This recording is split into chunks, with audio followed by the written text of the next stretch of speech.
Shalom, salam damai. Selamat malam Oma, Opa, Ibu, Bapak yang dikasihi Tuhan Yesus. Selamat berjumpa dalam program SPMAB. Saya dan PKLU GPIB membaca Alkitab bersama, edisi Rabu 13 Agustus 2025. Perkenalkan, saya Sri Wahyuni, anggota PKLU GPIB Jemaat Bethesda Sidoarjo.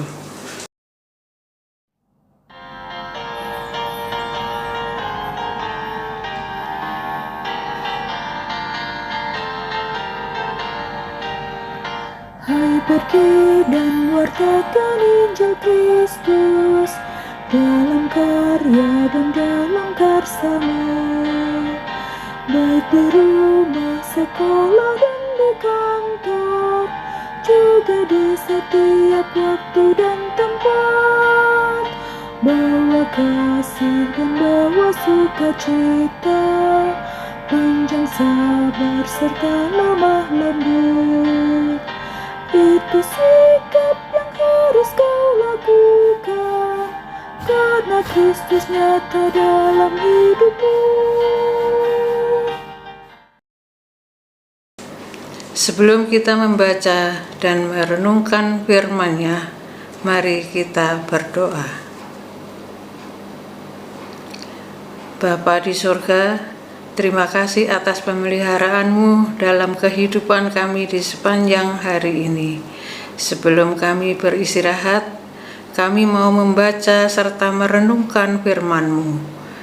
Ya Roh Kudus, tolonglah kami agar dapat mengerti dan memahami kehendak-Mu, dan tuntunlah kami untuk dapat melakukannya dalam kehidupan kami. Bersabdalah ya Allah, kami siap mendengar. Dalam nama Tuhan Yesus kami memohon. Amin.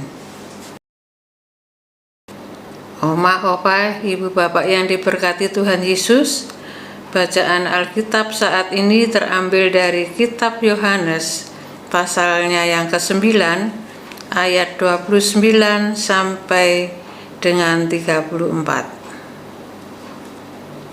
Kitab Yohanes pasalnya yang ke-9 ayat 29 sampai ke-34 akan saya bacakan menurut Alkitab Terjemahan Baru edisi kedua, yang menyatakan, kami tahu bahwa Allah telah berfirman kepada Musa, tetapi tentang Dia itu kami tidak tahu dari mana Ia datang. Jawab orang itu kepada mereka, sungguh mengherankan, kamu tidak tahu dari mana Ia datang, sedangkan Ia telah mencelikkan mataku. Kita tahu bahwa Allah tidak mendengarkan orang-orang berdosa. Sebaliknya, setiap orang yang saleh dan melakukan kehendak-Nya, Dialah yang didengarkannya. Dari dahulu sampai sekarang, tidak pernah terdengar bahwa ada orang yang memelekkan mata orang yang dilahirkan buta. Jikalau orang itu tidak datang dari Allah, ia tidak dapat berbuat apa-apa. Jawab mereka kepadanya, engkau ini lahir sama sekali di dalam dosa, dan engkau hendak mengajar kami. Lalu mereka mengusir dia keluar. Demikianlah firman Tuhan. Renungan malam ini dengan judul Berani Bersaksi Meskipun Diremehkan. Banyak orang tidak ingin melihat perubahan laku hidup yang kita alami karena mujizat Tuhan Yesus. Mereka masih melihat dan menganggap kita seperti kita dulu. Kita berdosa, jahat, dan berbagai stigma jelek yang diberikan. Akibatnya, kebenaran yang kita ucapkan tetap tidak didengar. Kita justru diremehkan dan disingkirkan. Para Farisi merasa tersudut ketika berdialog dengan orang buta yang sudah melihat itu. Mereka membela diri dengan mengatakan bahwa Allah hanya berfirman melalui Musa.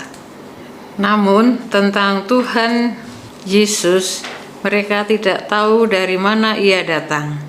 Pernyataan demikian membuat orang buta yang sudah melihat itu makin berani mendebat para Farisi. Ia merasa aneh. Bagaimana para Farisi tidak tahu dari mana Tuhan Yesus datang, sedangkan Ia telah memelekkan matanya berdasarkan mukjizat yang Tuhan Yesus lakukan atas dirinya. Ia berusaha membantah pendapat para Farisi.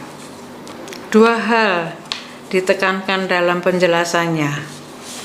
Pertama, bahwa Allah tidak mendengarkan orang-orang berdosa. Ia hanya mendengar orang saleh yang melakukan kehendak-Nya. Artinya, kalau Tuhan Yesus telah mencelikkan matanya yang buta sejak lahir, hingga dia melihat, maka Ia pasti orang saleh, bukan orang berdosa. Kedua, belum pernah terdengar di Israel ada orang yang memelekkan mata orang yang dilahirkan buta. Barulah Tuhan Yesus yang melakukannya. Artinya, jika Tuhan Yesus tidak datang dari Allah, tidak mungkin Ia dapat melakukannya. Para Farisi sangat tersesak dan malu karena pendapat mereka dipatahkan orang buta yang sudah melihat itu. Mereka pun menghina dan mengusirnya keluar. Tetaplah bersaksi tentang Tuhan Yesus berdasarkan mukjizat atau perubahan laku hidup yang telah dilakukan oleh Tuhan Yesus. Meski tidak mudah karena kita pasti akan diremehkan dan alami pengusiran. Demikian renungan malam hari ini.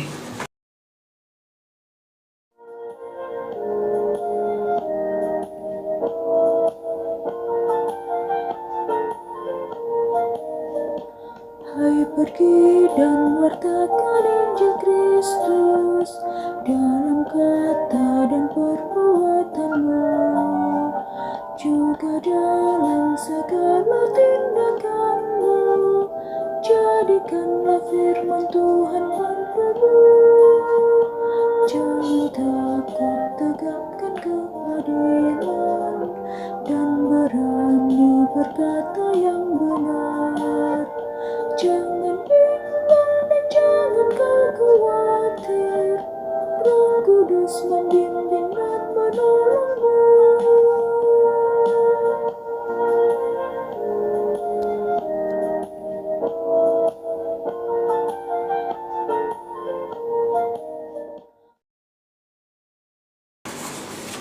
Mari kita berdoa.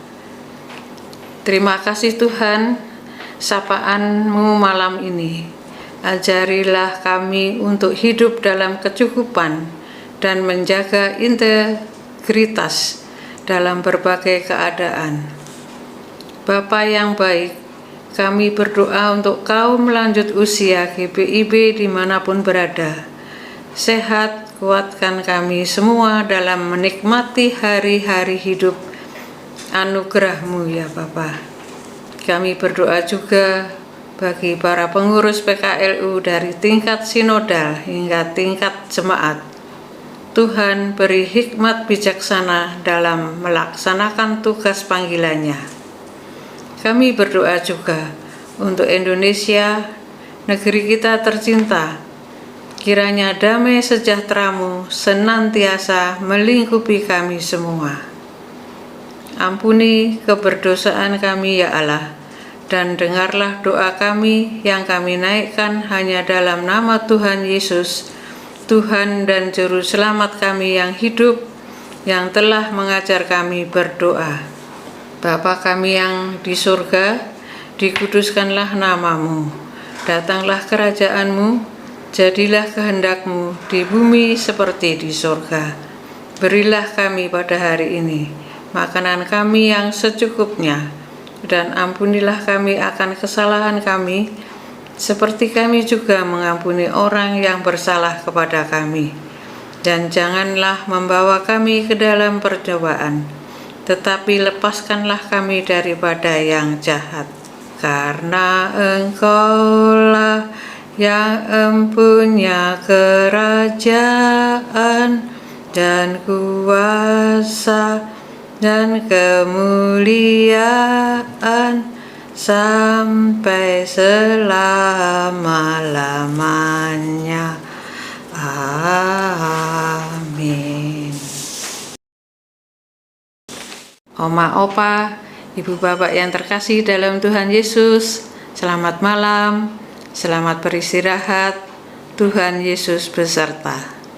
PKLU tetap semangat, pelayanan segar dan hijau.